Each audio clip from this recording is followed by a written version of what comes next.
अस्सलाम वालेकुम व्यूअर्स, कैसे हैं आप? उम्मीद है कि आप खैरियत से होंगे। आज का टॉपिक है compound noun and there types.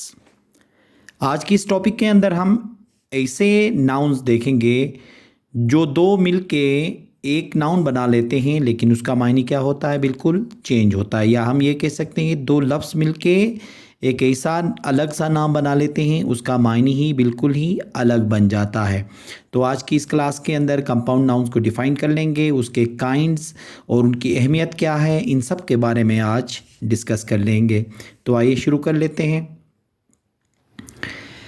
What is a compound noun? देखें कंपाउंड नाउन क्या होता है। A compound noun is made by joining two or more words to form a single noun that refers to a person, place, thing or idea. Compound noun हमेशा दो words से या दो से ज़्यादा वर्ड्स से मिल के बन जाता है। ये किसी इंसान के लिए भी इस्तेमाल होता है, जगह के लिए इस्तेमाल होता है, चीज़ के लिए इस्तेमाल होता है और आइडिया के लिए भी इस्तेमाल होता है। जैसे कि देखें टूथपेस्ट। अब ये जो टूथपेस्ट है वो क्या है, थिंग है। मदर इन लॉ, अब ये इंसान के लिए इस्तेमाल होता है।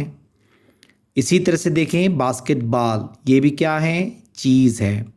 तो इसी तरह से ये कंपाउंड नाउन इस्तेमाल होते हैं। इसी तरह से पोस्ट ऑफिस, ये किसके लिए इस्तेमाल हो गया, ये जगह के लिए इस्तेमाल हो गया। तो इन सब में आप देखें तो दो दो वर्ड्स या तीन तीन वर्ड्स मिलके एक नाउन बना लेते हैं, तो इनको हम क्या कहते हैं, कंपाउंड नाउन्स कहते हैं। अब देखें why compound nouns are important, कि इसकी अहमियत क्या है, कंपाउंड नाउन्स क्यों बहुत ज़्यादा अहम है। सबसे पहले है बिल्ड्स वोकैबुलरी। अब देखें ना, दो वर्ड्स मिलके एक नई वोकैबुलरी को बना लेते हैं, तो इनसे क्या होता है, वोकैबुलरीज बिल्ड होते हैं। और दूसरा ये है कि इम्प्रूव्स क्लैरिटी इन राइटिंग, लिखने में मतलब क्लैरिटी पैदा हो जाती है। Common in spoken and written English, और इनको क्या करते हैं, रिटन में भी और स्पीकिंग में भी बहुत ज़्यादा कॉमनली इनको यूज़ किया जाता है। तो ये तीन जो इम्पोर्टेंसेस किसके हैं, कंपाउंड नाउन के हैं। Type of compound nouns. अब देखें कंपाउंड नाउन को तो हमने डिफाइन कर लिया कि दो या दो से ज़्यादा वर्ड्स से मिलके एक नाउन बना लेते हैं, तो उनको हम कंपाउंड नाउन कहते हैं। तो इनके फर्दर अक़साम हैं। तो कंपाउंड नाउन के कितने टाइप्स हैं देखें। There are three main types of compound noun. Compound nouns के कितने टाइप्स हैं, तीन इम्पोर्टेंट टाइप्स हैं। पहला है क्लोज्ड फॉर्म, दूसरा है हाइफनेट फॉर्म, उसके बाद है ओपन फॉर्म। ये तीन फॉर्म्स किसके हैं, कंपाउंड नाउन के हैं। अब इनको वन बाय वन हम मुख्तलिफ एग्जाम्पल्स के ज़रिए समझने की कोशिश कर लेते हैं। पहला है क्लोज फॉर्म कंपाउंड नाउन्स। अब ये क्या होते हैं देखें, words are written together without space. ये वो नाउन्स होंगे, दो वर्ड्स तो लिखे जाएंगे एक साथ में, लेकिन कोई दरमियान में स्पेस नहीं होगा, एक साथ ही लिखे जाएंगे। जैसे कि देखें बेडरूम। अब इसमें दो वर्ड्स हैं, एक है बेड, दूसरा है रूम। अब ये टुगेदर देखें जैसे कि इनको बिल्कुल बगैर स्पेस के लिखे गए हैं। इसी तरह से देखें नोटबुक, इसमें भी एक नोट है, दूसरा बुक है, दो वर्ड्स हैं और विदाउट स्पेस के लिखे गए हैं। इसी तरह से देखें टूथपेस्ट, टूथपेस्ट के अंदर भी कोई स्पेस नहीं है। सनफ्लावर, अब इसके अंदर भी देखें दो वर्ड्स हैं, एक सन है, दूसरा फ्लावर है, तो दोनों को बगैर स्पेस के लिखे गए हैं, तो इनको हम क्या कहेंगे, क्लोज्ड फॉर्म कहेंगे। सादा सादा अल्फाज में हम ये कह सकते हैं कि दो वर्ड्स जो बगैर स्पेस के एक दूसरे के साथ मिला के लिखे जाएं, तो उसको हम क्लोज फॉर्म कंपाउंड नाउन्स कहते हैं। दूसरा है हाइफनेटेड कंपाउंड नाउन्स। अब इसकी डेफिनेशन देखें, words are joint using hyphens. अब ये हाइफन्स के ज़रिए जो वर्ड्स मिला के एक नाउन बनाए जाते हैं, इसको क्या कहते हैं, हाइफनेटेड कंपाउंड नाउन्स कहते हैं। मिसाल के तौर पे देखें मदर इन लॉ। अब यहाँ पे देखें 3 वर्ड्स हैं और इनको हाइफन के ज़रिए एक दूसरे से मिलाया गया है। अब मदर के बाद हाइफन है, इन के बाद फिर हाइफन है, लास्ट में ला है, मदर इन लॉ। इसी तरह से brother in law, editor in chief,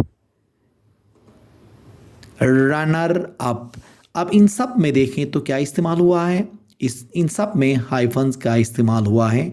तो हाइफन के ज़रिए जो भी नाउन बन जाते हैं वर्ड्स एक दूसरे के साथ मिलके, तो उनको हाइफनेटेड कंपाउंड नाउन्स कहा जाता है। तीसरा है ओपन फॉर्म कंपाउंड नाउन्स। अब इसमें क्या होता है देखें, words are written separately but it is one noun. इसमें भी यही होता है कि अल्फाज लिखे जाते हैं लेकिन एक दूसरे से जुदा करके लिखे जाते हैं, लेकिन ये जुदा करके लिखने के बावजूद भी ये एक ही नाउन या एक ही नाम को रिप्रेजेंट करते हैं। जैसे कि देखें पोस्ट ऑफिस। अब देखें पोस्ट ऑफिस दोनों क्या हैं, 2 वर्ड्स हैं और अलग अलग लिखे गए हैं, लेकिन ये दोनों मिलके एक ही नाउन को रिप्रेजेंट कर रहे हैं। हाई स्कूल, इसमें भी देखें 2 वर्ड्स हैं लेकिन स्पेस रख के हमने अंदर इसको लिखा है, तो ये भी क्या कहलाएगा, हमारा ओपन फॉर्म कहलाएगा। इसी तरह देखें फुल मून, इसमें भी 2 वर्ड्स हैं लेकिन दरमियान में क्या है, स्पेस है। अब इन सब को याद करने का एक बहुत ही आसान फार्मूला है। अब देखें if it written as 1 word, अगर एक 1 वर्ड की तरह वो लिखा जाए तो उसको हम क्या कहेंगे, क्लोज्ड फॉर्म कहेंगे। अगर इफ़ ज्वाइन विद हाइफन्स तो उनको क्या कहेंगे, हाइफनेटेड कहेंगे। और अगर सेपरेट करके लिखा जाए तो उसको क्या कहेंगे, ओपन कंपाउंड नाउन कहेंगे। तो ये 3 इंपॉर्टेंट पॉइंट्स हैं, इसके ज़रिए हम कंपाउंड नाउन्स के जितने भी टाइप्स हैं उनको आसानी से पढ़ सकते हैं। जो भी क्लोज करके लिखा जाए, बगैर स्पेस के लिखा जाए तो वो क्लोज्ड हो गए। अगर हाइफन के ज़रिए अगर नाउन बनाए जाएं तो वो हाइफनेटेड हो गए। और जिनको सेपरेट करके 2 वर्ड्स लिख के और वो दोनों वर्ड्स एक ही नाम को रिप्रेजेंट करें तो उसको हम ओपन फॉर्म कह सकते हैं। लास्ट में प्रैक्टिस के लिए एक एक्टिविटी आपको दी जाती है। आप इस एक्टिविटी को आप सोल्व करके कमेंट में आप लिख सकते हैं। Identify the types of compound noun. अब ये कुछ सेंटेंसेस आपको दिए, नाउन दिए जाएंगे, उनको आपने आइडेंटिफाई करना है। पहला है toothbrush, son in law, ice cream, black board, check in. अब ये वर्ड्स हैं, इनको ये जो नाउन्स हैं, अब इन नाउन्स में से आपने आइडेंटिफाई करना है कि कौन सा क्लोज है, कौन सा ओपन है, कौन सा हाइफनेटेड है। आप इसको कमेंट में लिख सकते हैं। ये था आज का लेक्चर जो हमने कंपाउंड नाउन और उसके टाइप्स के बारे में पढ़ा। उम्मीद है कि आपको पसंद आया होगा। अगर आपको ये लेक्चर पसंद आया है तो चैनल को सब्सक्राइब करें, बेल का आइकन दबा लें और लाइक करें। Thank you very much.